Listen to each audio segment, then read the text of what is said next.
Good morning students. BDMS शिक्षण संस्थान की ज्योग्राफी ऑनलाइन क्लास में सभी विद्यार्थियों को स्वागत। आज से जो पूर्व की कक्षा थी उसमें हमने पढ़ा था जनजाति, विश्व की जनजाति के बारे में या भारत की जनजातियों के बारे में। उसमें भील जनजाति की बात हो चुकी थी। अब गोंड जनजाति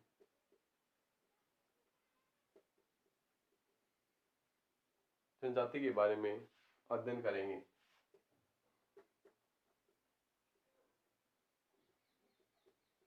ये जो जनजातियां हैं ये अलग अलग क्षेत्रों में अपना अलग अलग पहचान बनाती हैं। गोंड जो जनजाति है इसकी हम बात करते हैं। गोंड जनजाति है विश्व की सबसे बड़ी जनजाति है। क्या है? विश्व की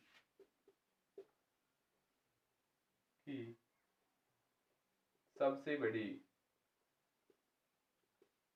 जनजाति मानी गई है। गोंड जनजाति विश्व की सबसे बड़ी जनजाति है। जो गोंड शब्द है उसकी उत्पत्ति खोंडा से हुई है। गोंड शब्द की उत्पत्ति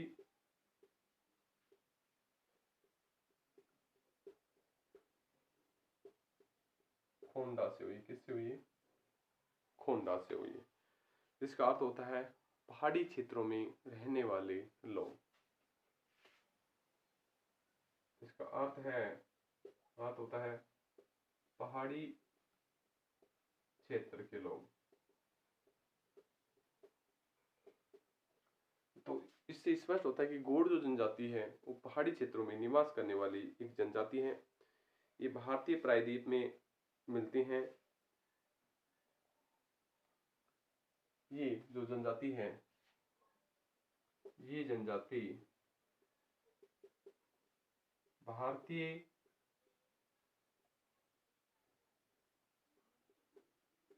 प्रायद्वीप भागों में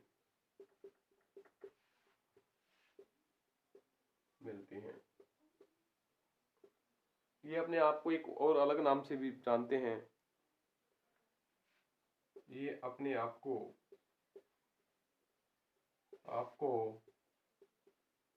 कोल कहकर भी, कोल के नाम से भी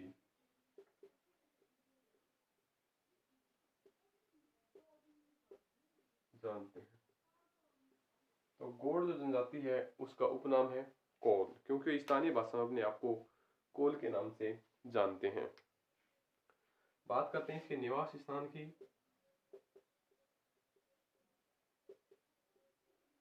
ये जो जनजाति है भारत के मध्य प्रदेश, छत्तीसगढ़, झारखंड, तेलंगाना, महाराष्ट्र, उड़ीसा आदि क्षेत्रों में निवास करती हैं। कोट सतपुड़ा की पहाड़ियों, मेकाल की पहाड़ियों और सोन नदी, देवगढ़, बस्तर आदि क्षेत्रों में ये लोग निवास करते हैं। ये मध्य प्रदेश, महाराष्ट्र, छत्तीसगढ़, उड़ीसा, तेलंगाना के भागों में मिलते हैं और सतपुड़ा, विंध्याचल, मेकाल और सोन आदि भागों में ये जनजाति निवास करती हैं।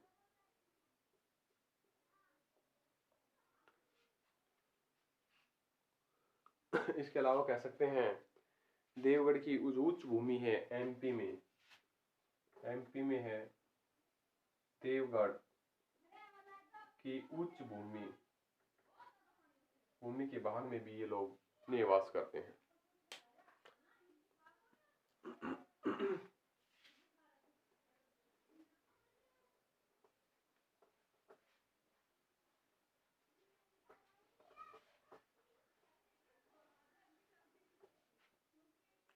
आर्थिक क्रियाओं की बात करते हैं।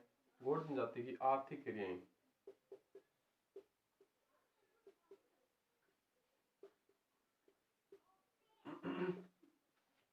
गौड़ जनजाति की जो आर्थिक क्रियाएं हैं, ये लोग आत्मनिर्भर होते हैं, स्वयं पर निर्भर होते हैं, किसी दूसरे पर निर्भर नहीं होते हैं।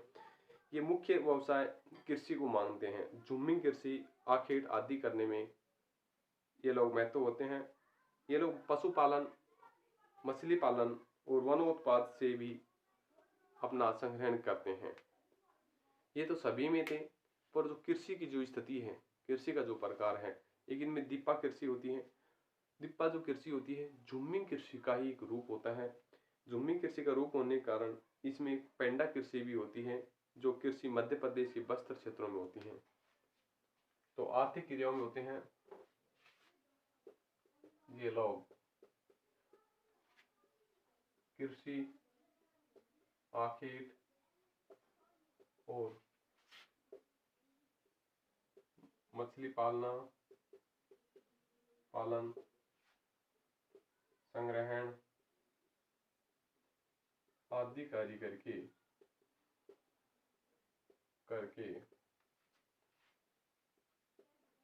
आत्मनिर्भर होते हैं। ये अपने आप में आत्मनिर्भर होते हैं, किसी दूसरे पर निर्भर नहीं रहते हैं।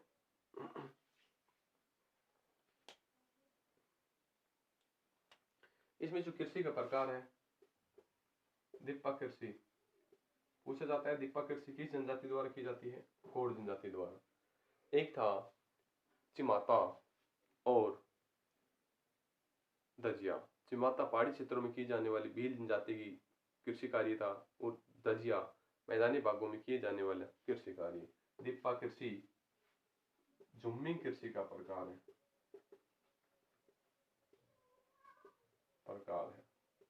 साथ ही साथ पेंडा कृषि भी करते हैं ये लोग, नाम है, जो मध्य प्रदेश में की जाने वाली जो कृषि है, पेंडा कृषि।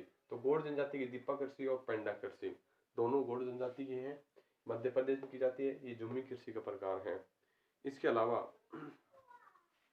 जो पेंडा जो कृषि है, ये मध्य प्रदेश में कि बस्तर के क्षेत्र में सीढ़ी नुमा खेत बनाकर कृषि कार्य करते हैं।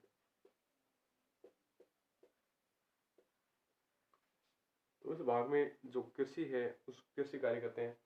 ये मिट्टी की उर्वरक क्षमता बनाए रखने के लिए नीचे वाले हिस्से में लकड़ी के रट्ठे लगा देते हैं, ताकि उसकी आर्द्रता बनी रहे और मिट्टी का कटाव भी नहीं हो। अब बात करते हैं आखेट।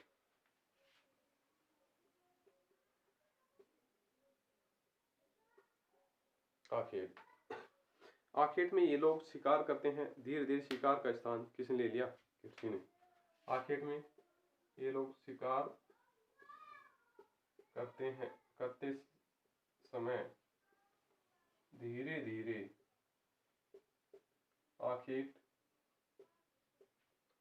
का चलन समाप्त हो गया और इसका स्थान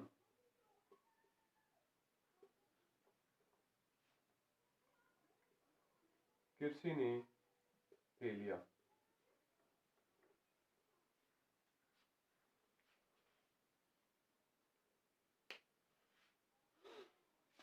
अब बात करते हैं गौड़ जनजाति के भोजन की।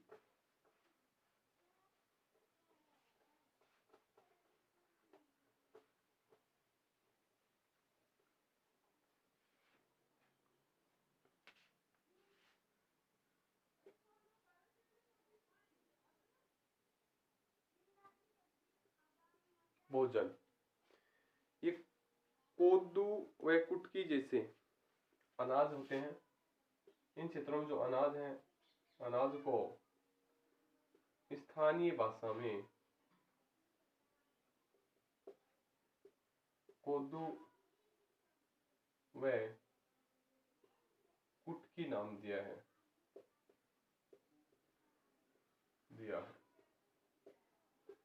पूछा जाए, गौड़ जनजाति को अनाज को स्थानीय भाषा में कोदू या कुटकी के नाम से जानते हैं।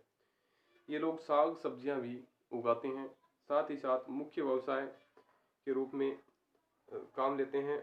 उत्सव और त्योहारों पर ये लोग चावल बनाते हैं, मांस खाते हैं, धूम्रपान भी करते हैं। कोदू और कुटकी इसके मुख्य नाम है स्थानीय अनाज के। साग सब्जी ये लोग व्यापार के लिए करते हैं। साथ ही इनमें जो कृषि की जो स्थिति है, इनमें उत्सव त्योहारों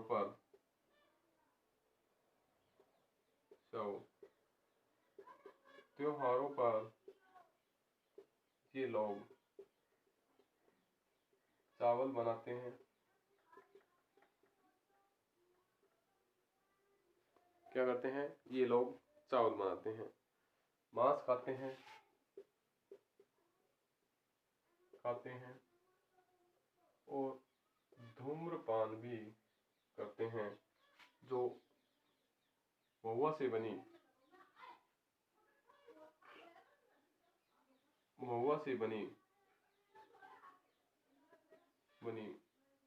शराब का सेवन करते हैं।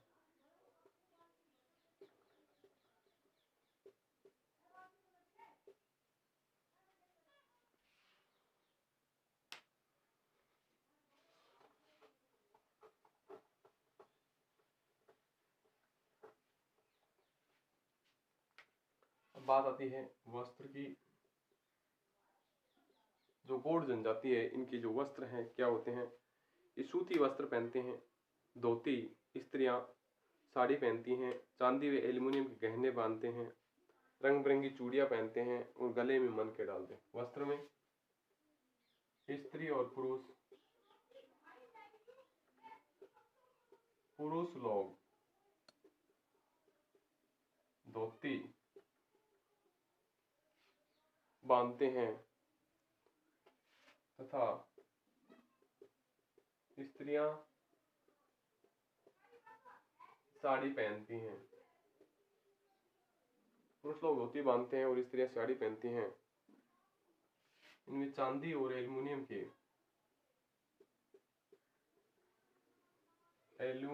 के आभूषण बनाते हैं। ये लोग चांदी और एल्युमिनियम के आभूषण पहनते हैं, रंग बिरंगे चूड़ियां पहनती हैं और गले में मनकों की माला पहनती हैं। ये लोग मनकों की माला पहनते हैं। निवास यानी घर की बात करते हैं। इनके जो घर होते हैं, उन घर की स्थिति क्या होती है?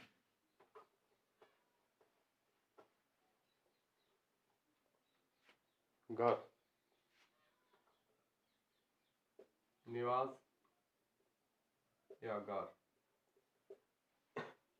इन लोगों के जो निवास होते हैं, छोटे छोटे गांव पल्ली कहलाते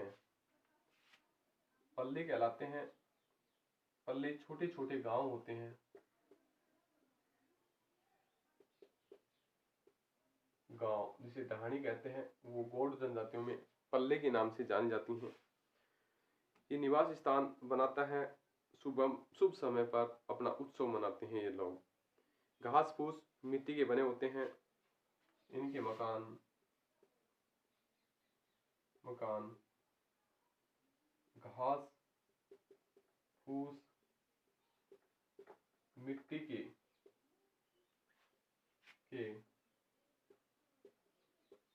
बने होते हैं। यानी इन लोगों की जो मकान है, घास फूस और मिट्टी से निर्मित होते हैं। इसमें इनके मकानों में कमरा होता है, रसोई होती है, बरामदा होता है, आदि स्थितियां इनके जो इस क्षेत्र हैं उन क्षेत्रों में देखी गई हैं। इनके मकानों की स्थितियाँ इस तरीके की बनी होती हैं। अब बात करते हैं बर्तन औजार।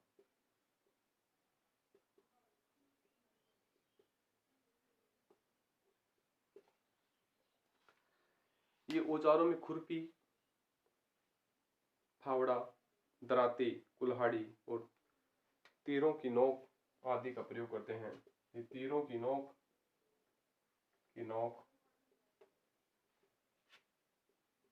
कुल्हाड़ी, फावड़ा, तीरों की नोक, कुल्हाड़ी, फावड़ा, दराती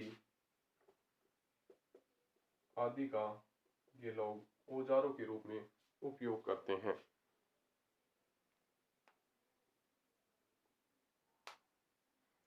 अब बात आती है समाज व संस्कृति की। ये कोड जो जनजातियां पढ़ ली अपन ने, काफी जो जनजातियां पढ़ चुकी है, जनजातियां सेम ऐसी हैं, उसके थोड़े बहुत व्यवसाय में अंतर है, इस कारण थोड़ा सा कंप्लीट कर रहे हैं इसको। समाज व संस्कृति,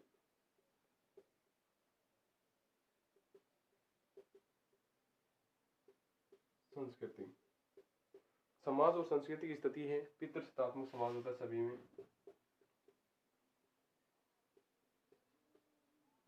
समाज यानी ये लोग पिता को महत्व देते हैं। पिता इनका जो परिवार का मुखिया होता है।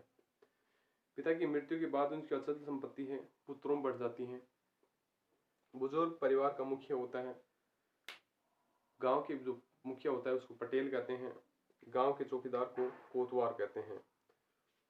और जो भील जनजाति थी उसमें गांव के मुखिया को गमेती, इसमें गांव के मुखिया को पटेल और मार्ग को धोलवा कहते हैं। इनमें जो पटेल चौकीदार होता है उसको कोतवार कहते हैं। पितृसत्तात्मक होते हैं। पिता की संपत्ति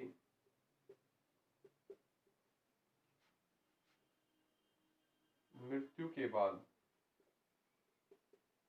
उनके पुत्रों में बट जाती है। ठीक है। और मुखिया